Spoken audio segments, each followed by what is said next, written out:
Bonjour, c'est Pascal Trefingui. Aujourd'hui, nous allons parler d'un sujet qui est assez grave et assez sérieux, qui est la catastrophe nucléaire française.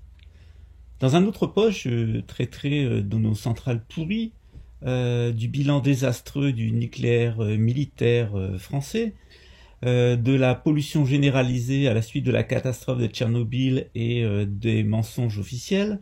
Mais aujourd'hui, je vais me consacrer plutôt à une question qui est traitée dans mon livre sur les ovnis, les crop circles et les abductions. Que s'est-il passé en France dans les années 50, au début du programme nucléaire? En effet, c'est une question qui est très intéressante parce qu'elle met en cause la famille Rothschild, De Gaulle, les sectes, les services de renseignement et l'armée. Alors, que s'est-il passé?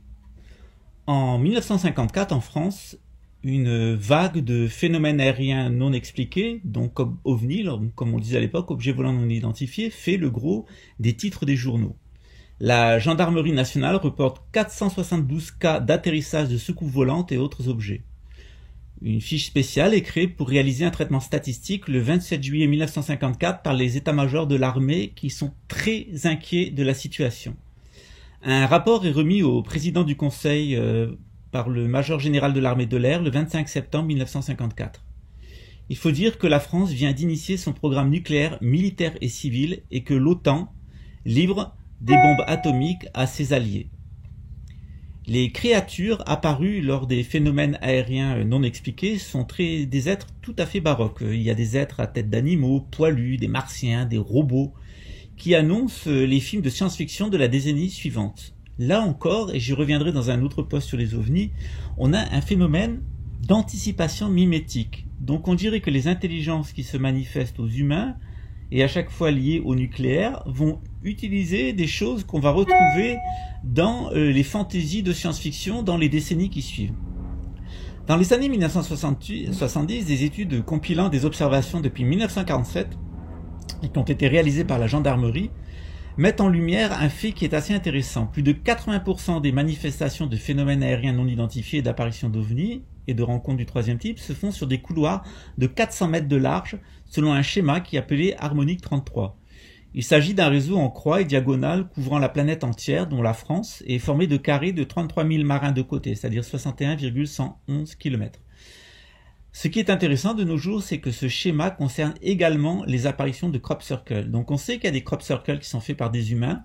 On soupçonne les militaires d'en faire un certain nombre. Il y a déjà eu, il y a eu effectivement des aveux, excusez-moi, il y a effectivement eu des aveux de militaires que certains crop circles avaient été réalisés par eux. Mais il y en a certains qui sont assez intrigants puisqu'ils sont faits selon la structure du cube de Métatron et ils apparaissent systématiquement sur ces points de l'harmonique 33. Je vous mets le lien en dessous pour que vous sachiez ce qu'est cette harmonique 33. Lors d'un exercice d'attaque en date du 7 septembre 1977, un Mirage 4 de l'armée française, porteur de la bombe atomique, a fait une rencontre du troisième type, donc un pan intimide Hervé Giraud et son copilote Jean-Paul Abraham, qui sont tous les deux donc des navigants de l'armée de l'air française. L'objet vole sur eux à plus de 6000 km/h et identifié par les radars et filmé par les témoins. Les deux témoins et leur expérience sont cités dans le rapport Cometa sur le rapport des phénomènes aériens non identifiés et la défense nationale. Donc, on est dans une situation extrêmement grave pour l'armée française dans les années 50, 60 et 70 où elle développe son arsenal nucléaire, c'est qu'il y a des apparitions d'OVNI qui sont extrêmement intimidants, pas seulement en France, ça s'est déjà produit en Suède, ça s'est produit dans d'autres pays, les États-Unis notamment, la Russie. À chaque fois que nous utilisons la technologie nucléaire, il y a des apparitions de phénomènes aériens non identifiés. En 1999, donc après 3 mois de travail d'un comité privé présidé par le général Denis Letty, un de ses membres, Jean-Jacques Valasco, remis au Premier ministre français Lionel Jospin un document non officiel intitulé le rapport Cometa. Donc on a un groupe de militaires présidé par un général de l'armée de l'air qui remet donc un document au Premier ministre Lionel Jospin et au président de la République Jacques Chirac. Cette opération, elle est suivie d'une publication d'un ouvrage tout public qui est intitulé « Les ovnis et la défense. À quoi devons-nous nous préparer ?» Ce rapport est un document de 90 pages que je vous invite à lire en 3 parties distinctes et avec une conclusion qui compile des cas français et étrangers étudiés depuis une 60aine d'années, insistant sur les aspects qui concernent la défense nationale. Alors, ont collaboré à ce rapport Jean-Jacques Valasco, qui est membre du CNES, le commissariat national aux études spatiales, l'ex-directeur du GEPAN, qui est devenu le CEPRA ensuite, c'est-à-dire le groupe d'études des phénomènes aériens, le général Domange de l'armée de l'air, Edmond Campagnac, qui est ancien directeur technique d'Air France, le professeur André Lebeau, l'ancien président du CNES, et le général de l'armée de l'air, Bernard Norlin, qui est ancien directeur de l'IHEDN. Christian Marchal, de l'association Cometa, précise au sujet de ce rapport « Lorsque nous l'avons remis, il n'y a eu aucune réaction officielle. » Et en effet, il y a un groupe de militaires au plus haut niveau de l'état-major qui disent qu'on a un problème avec le nucléaire et les ovnis. Ils le documentent, ils ont des photos, ils ont des témoignages, ils ont la preuve que les Américains ont récupéré des objets. Ils apportent cette preuve et il n'y a aucune réaction du Premier ministre Lionel Jospin et aucune réaction de Jacques Chirac. Pire, les auteurs du rapport Cometa convoquent la presse vient et le sujet n'est absolument pas relayé dans les grands médias. Bref, tout le monde s'en moque. On a un groupe de militaires au plus haut niveau qui nous disent qu'ils ont des objets, qui nous disent qu'il y a une présence non humaine sur Terre et tout le monde s'en moque. Il faut savoir en effet que les auteurs du rapport Cometa concluent à la réalité physique, et je cite, à la réalité physique certaine d'objets volants totalement inconnus, et qu'au vu des prouesses mesurées de ces ovnis, l'hypothèse extraterrestre paraît la plus probable ou la plus crédible. Le rapport différencie la réalité de l'existence d'ovnis et la notion de visiteurs extraterrestres. Pour nos militaires, les ovnis existent, le matériel existe. Quant au fait qu'il s'agisse de visiteurs extraterrestres, ils disent que c'est une hypothèse, car en effet, un certain nombre de militaires pensent qu'il s'agit d'une race qui s'est d'abord développée sur la Terre et qui ensuite aurait migré vers les autres planètes du système solaire. Le 20 septembre 1980, le site de silo de missiles nucléaires de Saint-Christol sur le plateau d'Albion dans le Vercors a été survolé par un ovni. Le 8 septembre 2012, la centrale atomique de Cattenom en Moselle a été survolée par un ovni lumineux et polymorphe qui a été filmé par un journaliste et la vidéo mise en ligne. En novembre 2014, tous les sites nucléaires français sont survolés en même temps, en l'espace de 2 jours, à chaque fois par 18 ovnis. L'État a mis en cause des drones russes, mais le directeur de la centrale nucléaire du Blayais, Pascal Pesani, parle clairement d'OVNI et il le fait devant les caméras de France 3. On sait que l'opérateur EDF a confisqué tous les films de ses employés sous la menace de les licencier et qu'ils ont été remis au service de renseignement. Là encore, personne n'en parle. Le 3 septembre 2015, 3 chercheurs français ont publié un rapport qui a fait grand bruit. Il s'agit de Thibault Laurent, qui est ingénieur statisticien au CNRS, le Centre national de la recherche scientifique, et Christine Thomas-Hagan, qui est professeur universitaire de mathématiques, et Michael Vaillant, informaticien et expert au GEPAN. Le GEPAN, c'est le groupe d'études et d'informations sur les phénomènes aérospatiaux non identifiés. Ils établissent un lien certain, mathématique, statistique et documenté par des photos entre les PAN et le nucléaire. Donc il y a un rapport entre les ovnis et il y a un rapport avec le nucléaire que j'ai expliqué dans un de mes précédents posts, qui est que cette technologie n'est pas humaine et est de la rétro-ingénierie. En mai 2018, des PAN survolent pendant 2 heures la centrale nucléaire de Fessenheim en Alsace. L'usine est une des plus décriées par les écologistes pour son risque d'inondation important et sa position dangereuse sur une faille sismique.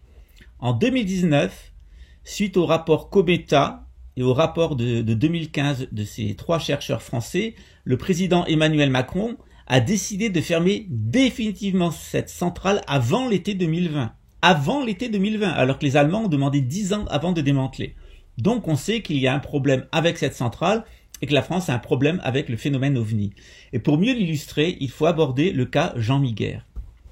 Jean Miguer, qui est né en 1940 et mort en 1992, est un Français victime d'un accident de la route le 11 août 1969 dans lequel un extraterrestre nommé Strub lui serait venu en aide physiquement puis par télépathie. Jean Miguer dut subir de nombreuses opérations et ne survécut que par miracle. Après son rétablissement, Jean Miguer livra son récit dans 3 livres à succès qui, ensemble, cumulent presque 1 million de tirages. J'ai été le cobaye des extraterrestres, le cobaye des extraterrestres face aux scientifiques, et en 1996, l'année de la révélation. Il donna des dizaines de conférences de 77 à 91 tout autour du monde avant d'être assassiné en 1992 par son beau-père.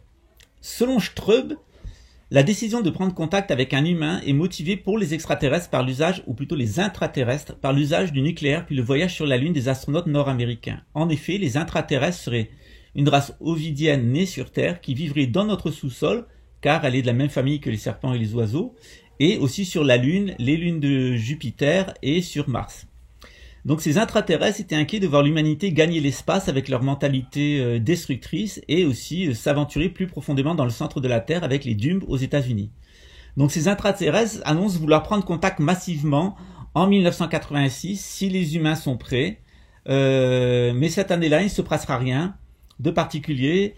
Par contre, en 1989, on a la vague belge qui durera 3 ans, en forme de triangle et vue par des centaines de témoins sur la Belgique et les États voisins, à une époque où on met déjà en cause tout l'arsenal nucléaire belge. C'est-à-dire que l'OTAN stocke des armes atomiques en Belgique, notamment les fameuses SS-20 avec des charges nucléaires, et d'autre part, les centrales nucléaires belges apparaissent pour ce qu'elles sont pourries. Et ça s'est pas amélioré depuis.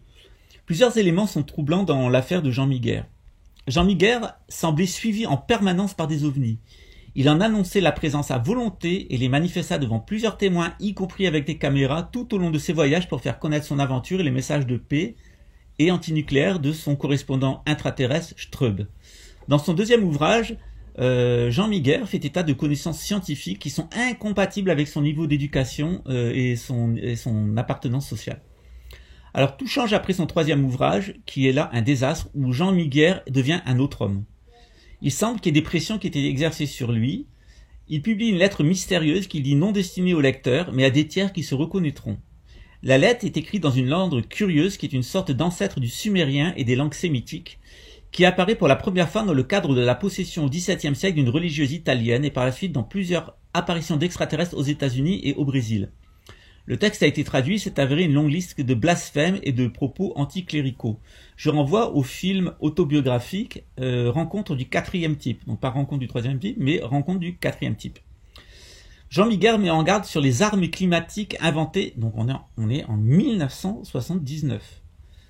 Jean Miguer met en garde contre les armes climatiques inventées par Nikola Tesla et annonce la venue d'une ingénierie climatique destructrice dans la main des Russes et des Américains, qui d'ailleurs fait l'objet d'une tentative d'interdiction mondiale dans le cadre d'une convention internationale sur les armements négociée en août 1975 à Genève en Suisse. Donc en 1979, Miguer produit son livre, mais en 1975, on a déjà une tentative de convention internationale sur l'interdiction des armes climatiques et des armes psychotroniques. Le livre de Jean Miguer, donc le dernier, a une préface qui est signée par un évêque exorciste qui est d'une singulière église gallicane. Dans ce livre, Miguer fait totalement volte-face, il a une espèce de crise mystique et il attribue son expérience à une possession démoniaque et non à des intraterrestres ou des extraterrestres, et il le prouve par le récit du contenu de ses séances d'hypnose. Hypnose réalisée par cet archevêque de l'église anglicane. Miguer va livrer des prophéties pour les années 86 à 2000, dont aucune ne s'est réalisée, mais qui sont très très présentes chez les anglicans chez les gallicans de l'époque. Désormais, pour Jean Miguer, les ovnis sont bien liés au nucléaire et aux armes de contrôle climatique et mental. Toutefois, les intraterrestres qui s'arrêtent à lui par télépathie depuis son accident de 69 sont de nature démoniaque. Alors là, on voit que Miguer a une partie des informations qui semblent exactes des extraterrestres, et d'autre part, il est rentré sous le pouvoir d'une secte gallicane qui lui fait un véritable lavage de cerveau et qui le convainc que les ovnis sont des phénomènes démoniaques. Alors c'est pas nouveau, hein, c'est un vieux cheval de bataille de l'église. Hein. Donc ce religieux arrive à convaincre Jean Miguer que les ovnis ne sont pas réels et que Strub lui ment. il prétend que les ovnis sont des démons qui s'introduisent dans notre dimension et utilisent le chaos généré par nos technologies, notamment l'énergie atomique. L'apparence extraterrestre des phénomènes aériens et des abductions serait une tactique mimétique utilisée par des démons en imitant nos moyens de transport par anticipation et en se saisissant de nos croyances collectives et en s'inspirant de nos productions artistiques. Qu'est-ce que cette église gallicane, dans lequel Jean Miguer est passé, abjurant sa foi dans son aventure pour en adopter les thèses? Alors, ce mouvement sectaire, coupé de l'église catholique romaine, est apparu au XVIIe siècle. Il s'appuie sur les positions philosophiques du cardinal français Bossuet, qui reproche au pape son intervention au sein du clergé national français. Le clergé français est alors favorable à une émancipation de Rome sur le modèle anglais, anglican, qui est justifié par la philosophie des Lumières et l'adhésion de nombreux prélats à la franc-maçonnerie. Au début de la Révolution française, l'église gallicane obtient l'adoption de la constitution civile du clergé du 4 janvier 1791 qui fait des religieux des fonctionnaires salariés de l'État, engagés à la loyauté envers la République par un serment de fidélité à la Constitution. Le pape Pie VI condamne cette constitution civile du clergé et le clergé français se divise. Le projet avorte donc. À la fin du XIXe siècle, au début du XXe siècle, une nouvelle tentative aboutit à la création de plusieurs églises gallicanes, certaines sur la base du culte anglican. L'église catholique gallicane universelle est une de ces églises dissidentes prétendant revenir au culte médiéval et à sa démonologie. Le beau-père de Jean Miguer, un ufologue convaincu, ne supporte pas cette volte-face de Jean Miguer et le tue à bout portant de sang-froid avec un fusil de chasse le 28 juillet 1992. Il indique au juge chargé de l'enquête que sa motivation est la suivante. Il ne voulait pas que son beau-fils fasse une secte dangereuse avec ses fous gallicans. Cette aventure n'est pas unique. Beaucoup d'ufologues passionnés, lassés du polymorphisme des ovnis, recherchent des explications dans d'autres domaines, en particulier les effets collatéraux de la technologie militaire et civile, c'est-à-dire le nucléaire, les armes psychotroniques et de contrôle climatique comme HARP pour les Américains ou Soura pour les Russes, fabriquées sur la base des découvertes de Nikola Tesla. Certains, dans les sciences sociales, cherchent des réponses comme la sociologie ou la psychologie ainsi que la psychiatrie. Certains ufologues retournent alors aux mythes et aux légendes anciens, certains aux religions, et ces derniers développent parfois des arguments exclusivement fondés sur la démonologie. Il est vrai que les ovnis peuvent relever de tous ces domaines. Il est tentant de les classer dans un seul. Cependant, à chaque fois, cette tentation conduit à en réduire l'étude à un seul point de vue. Culte ou peur des extraterrestres, culte ou peur de la technologie, culte ou peur de religion, du religieux, il est évident que ces extrêmes sont bien présents dans la culture ufologique contemporaine. Il est plus sain de s'éloigner du culte et de la peur pour une position ouverte. Qui est le fondement de la démarche scientifique? Qu'est-ce qu'un pan? Dirait un scientifique. Qu'est-ce qu'une abduction? Dirait un savant. Est-ce réel? Étudierait un scientifique. Comment l'expliquer? Avancerait un savant. Et comment le démontrer? Ferait-on dans un laboratoire?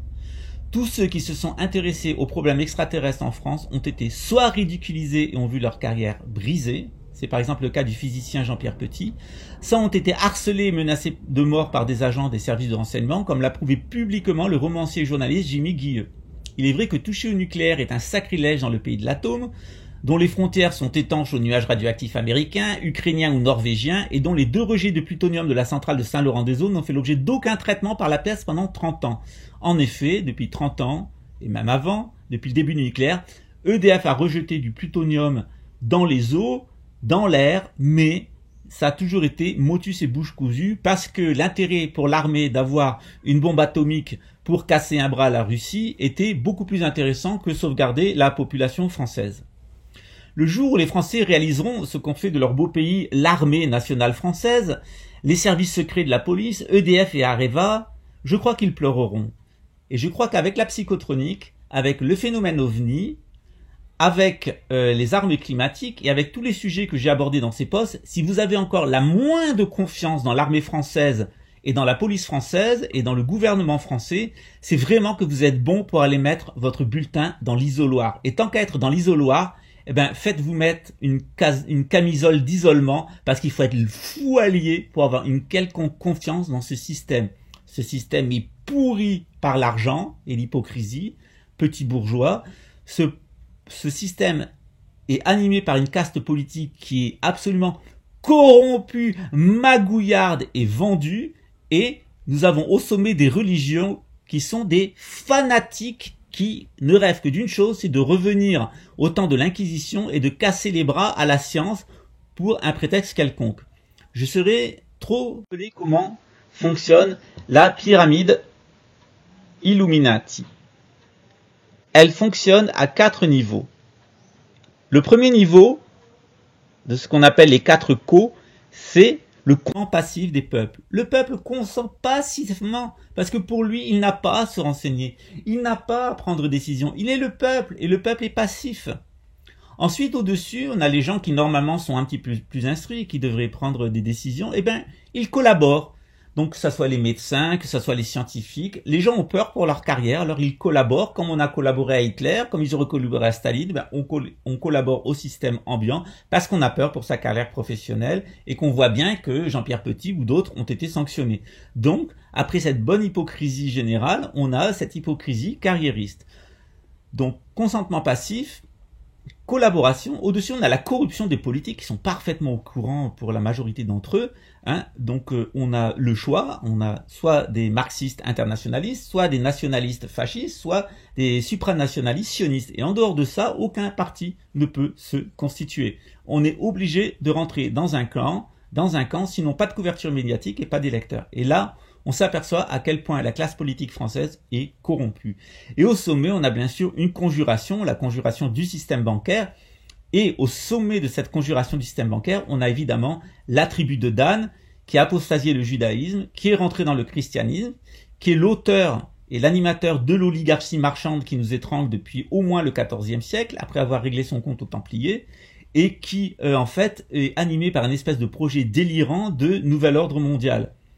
On s'aperçoit que loin d'avoir une aide des petits gris ou des autres entités extraterrestres, ce gouvernement mondial pourrait se saisir de cette question et la retourner contre l'humanité en accusant nos amis ou nos visiteurs intraterrestres ou nos amis extraterrestres que, en fait, ils représentent un danger.